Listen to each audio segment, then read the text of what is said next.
Buongiorno e ben ritrovati con l'informazione flash di New Sicilia. Vediamo insieme i titoli più rilevanti di questa mattina.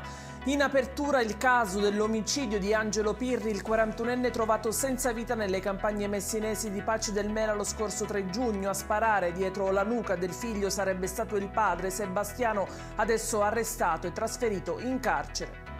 Sequestro milionario, quello eseguito invece dai finanzieri di Messina a seguito di un caso di bancarotta fraudolenta di una società operante nel settore delle costruzioni di strade, ponti e gallerie con sede in Terranova. Il titolare dell'azienda avrebbe sottratto oltre 9 milioni di euro dalla cassa societaria che era stata dichiarata in liquidazione giudiziale nell'aprile del 2023.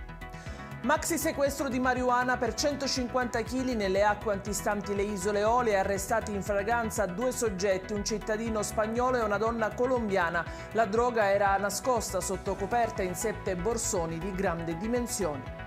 A Palermo 3 giovani di origine egiziana sono stati arrestati e accusati di furti, rapine a danno di passanti, borseggi a turisti ed episodi di spaccio. Emblematico un episodio ai danni di 2 ragazzi che sono stati prima drogati e poi rapinati. In chiusura la richiesta di un incontro da parte di Giovanni Lo Schiavo, responsabile della CISL Catania, con la 5ª Commissione Consiliare Lavori Pubblici del Comune Etneo a seguito del silenzio da parte delle istituzioni locali sul caso dell'ex plesso Brancati di Librino abbandonato nel degrado più totale da anni.